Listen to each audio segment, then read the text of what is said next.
In January 2007, David Beckham, fresh off a La Liga title with Real Madrid, signed a $250 million deal with the LA Galaxy. The football world called it career suicide. MLS averaged just 15,000 fans across 12 clubs playing in half-empty stadiums. But Beckham wasn't just changing clubs. He was setting in motion a story that would eventually bring the greatest player on earth to his doorstep. In 2006, Major League Soccer was fighting simply to survive. Operating with just 12 teams, the league was defined by a rigid single-entity model where the league office, rather than individual clubs, owned all player contracts. This structure deliberately kept payrolls low and suppressed any real spending ambition. Match days rarely resembled the packed, energetic atmospheres of Europe's historic divisions. Instead, teams often played in massive, mostly vacant American football stadiums where vast blocks of empty seats served as a stark reminder of a niche sport struggling for relevance. The numbers reflected this harsh reality, with league-wide attendance averaging just 15,504 fans per game. Off the pitch, the financial strain was immense, with cumulative losses topping $250 million by 2002. To the rest of the soccer world, the American game was a distant afterthought, ignored by international media and top talent alike. This was a survival mode business built on austerity rather than growth. David Beckham arrived in 2007 as a global cultural phenomenon at the peak of his sporting and commercial power. With Manchester United, he had captured 6 Premier League titles and the historic 1999 Champions League.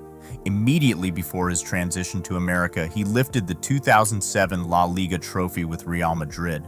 On the pitch, his signature curling free kicks made him one of the most feared and recognizable players on earth. Off it, he was an international brand, fronting campaigns for Adidas, Pepsi, and Gillette, commanding over $30 million a year in endorsements alone. His name bypassed the sports pages, appearing on the covers of fashion magazines and lifestyle publications worldwide. Major League Soccer was importing a level of elite sporting pedigree and global mainstream celebrity that American soccer had never before experienced. Beckham framed the transition as a personal mission. He wanted a fresh challenge, a stable environment for his family, and the opportunity to build the sport in America. On paper, his $6.5 million salary represented a 70% pay cut from his Real Madrid earnings. In reality, the contract offered immense upside through direct revenue sharing on club earnings. The soccer world reacted with intense skepticism. European media branded the transfer a premature retirement and a pure cash grab, with Real Madrid's president openly mocking Beckham for choosing Hollywood over competitive sport. On July 21, 2007, David Beckham stepped onto the pitch for the Los Angeles Galaxy against Chelsea. The exhibition broadcast on ESPN2 drew a 1.0 national Nielsen rating, reaching exactly 947,000 households and averaging 1.5 million viewers.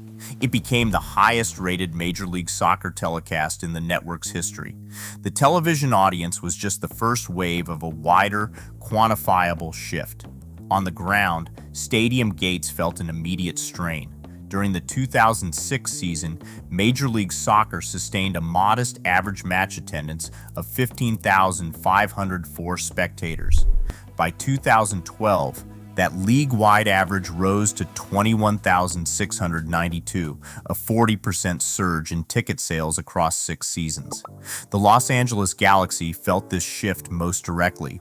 Their home attendance jumped significantly from the flat pre-2007 baseline, turning a team that regularly played in front of empty sections into a consistent draw. This physical presence of fans in North America was matched by a sudden wave of international curiosity. Foreign broadcasters in the United Kingdom, Spain, and Italy quickly added Major League Soccer matches to their television programming schedules to capture the global audience. Worldwide search queries for the league spiked by 300% in the months following the debut. The deep skepticism that had characterized Beckham's initial announcement began to dissolve under the weight of hard, verified data. The white number 23 Galaxy jersey quickly became the most sought-after piece of athletic apparel in American sports. Adidas struggled to keep pace with global demand as orders flooded in from London, Tokyo, and New York, instantly crowning it the best-selling MLS shirt in history. On match days, the Home Depot Center transformed from a modest local soccer venue into a primetime entertainment hub. Thousands of fans packed the stands hours before kickoff, creating an energetic stadium experience that had never existed in the domestic league.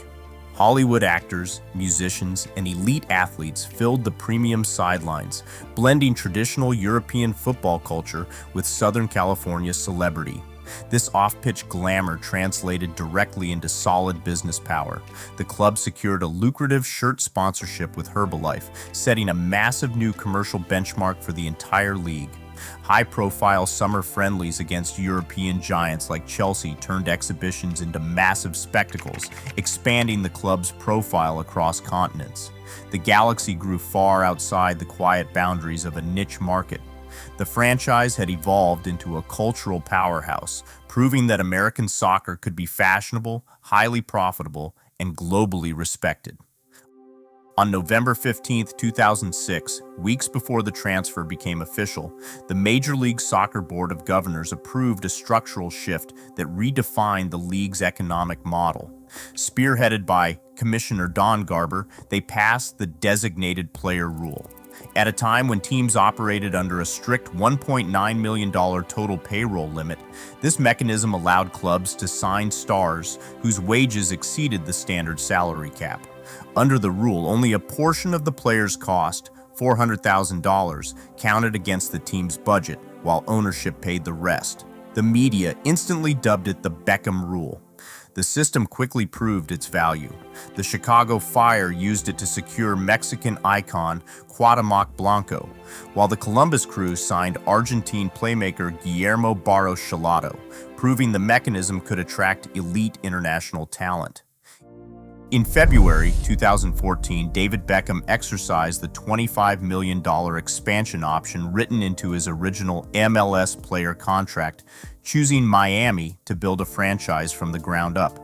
Turning that option into a physical club required years of exhausting negotiation.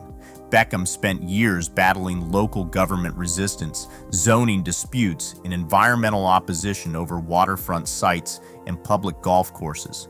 The league officially launched Inter Miami CF in 2018, but the fight for a permanent home was far from over. With construction at Miami Freedom Park tied up in political negotiations and environmental reviews, Beckham shifted plans to secure an immediate home. The ownership group purchased the aging Lockhart Stadium site in Fort Lauderdale, constructing the temporary 18,000-seat DRV PNK Stadium in under a year. By the time the club debuted in 2020, Beckham's persistence had established a professional franchise from a paper clause.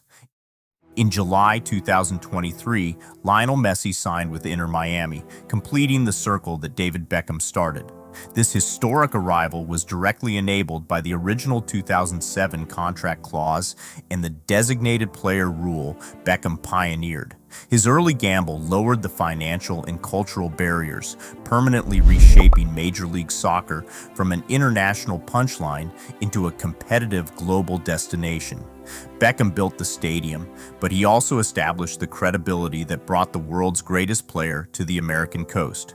Subscribe to Goal Uncovered for more stories on how sports history is made.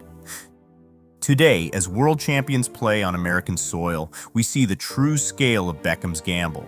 He didn't just join a league, he engineered its future. For more deep dives into football's greatest transformations, subscribe to Goal Uncovered.